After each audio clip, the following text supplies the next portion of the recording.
ಎಲ್ಲಾ ಜೀವಿಗಳಿಗೂ ಬದುಕಲು ಸಮಾನ ಹಕ್ಕಿದೆ. ಒಂದಾನೊಂದು ಕಾಡು, ಅಲ್ಲಿ ಬೇರೆ ಬೇರೆ ಪ್ರಾಣಿಗಳು ವಾಸಿಸುತ್ತಿದ್ದವು. ಆನೆಯು ಆ ಕಾಡಿನ ಅಧಿಪತಿಯಾಗಿತ್ತು. ಅದು ಆಗಾಗ ಸಭೆಯನ್ನು ಕರೆದು ಅವುಗಳ ಕ್ಷೇಮ ವಿಚಾರಿಸಿ ಸ್ನೇಹ ಬೆಳೆಸುತ್ತಿತ್ತು. ಬನ್ನಿ ಅವುಗಳನ್ನು ದೂರು ಕೇಳೋಣ. ಎತ್ತು: ನಮ್ಮನ್ನು ಹೆಚ್ಚು ತಿಳಿಸುತ್ತೀರಿ, ಕಡಿಮೆ ಆಹಾರ ನೀಡುತ್ತೀರಿ. ನಮ್ಮ ಸೇವೆ ಬೇಕು, ನಾವು ಮಾತ್ರ ಬೇಡ ಅಲ್ಲವೇ? ನಮ್ಮ ಸೇವೆಯನ್ನು ಮರೆಯದಿರಿ, ದಯೆ ಇರಲಿ ಸಕಲ ಪ್ರಾಣಿಗಳಲ್ಲಿ.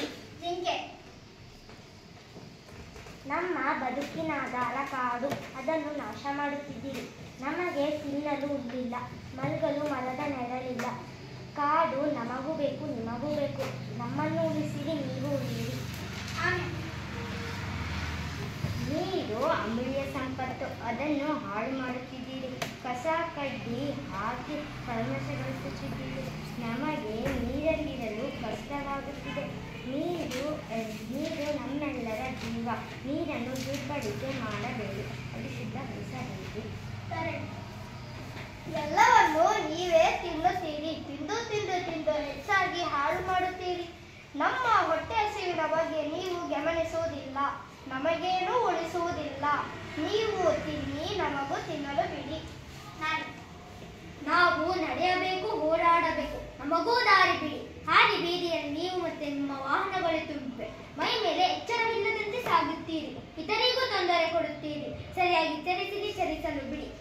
ಮಂಗ: ನಮಗೂ ಶಾಂತಿ ನೆಮ್ಮದಿ ಬೇಕು.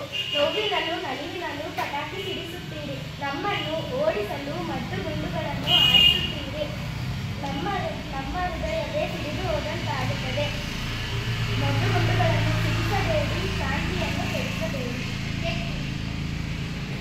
ನಿಮ್ಮನ್ನು ಮೆಚ್ಚಿಸಲು ನಮಗೂ ಮನಸ್ಸಿದೆ. ನೀವು ಟಿವಿ ನೋಡುತ್ತೀರಿ, ಇಲ್ಲವೇ ಮೊಬೈಲನ್ನು ಓದುತ್ತೀರಿ. ಆದರೆ ನಿಮ್ಮ ಪಕ್ಕದಲ್ಲಿ ಇರುವ ನಮ್ಮನ್ನು ಕಣ್ಣೆತ್ತಿ ನೋಡುವುದಿಲ್ಲ. ಈ ಉಪಾಸ್ಯ ಬೇಡ, ನಾವು ನಿಮ್ಮೊಂದಿಗಿದ್ದೇವೆ, ನಮ್ಮನ್ನು ಮುದ್ದಿಸಿರಿ.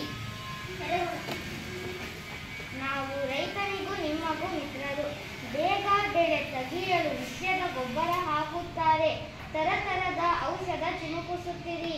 ಮಣ್ಣಿನ ಫಲವತ್ತತೆಯನ್ನು ಹೆಚ್ಚಿಸುವ ನಮ್ಮನ್ನು ಮತ್ತು ಹಣ ನೀಡುವ ಮಣ್ಣನ್ನು ಏಕೆ ಸಾಯಿಸುತ್ತೀರಿ? ರಕ್ಷಕರಾಗಿರಿ, ರಾಕ್ಷಸರಾಗಿದ್ದೀರಿ. ಶಬಾಷ್, ಚೆನ್ನಾಗಿ ಬರೆದಿದ್ದೀರಿ. ಆದರೆ ಸ್ವಲ್ಪ ಆರಾಮಿತ್ತಲ್ಲವೇ? ಎಲ್ಲ ಮನುಷ್ಯರು ಕೆಟ್ಟವರಲ್ಲ.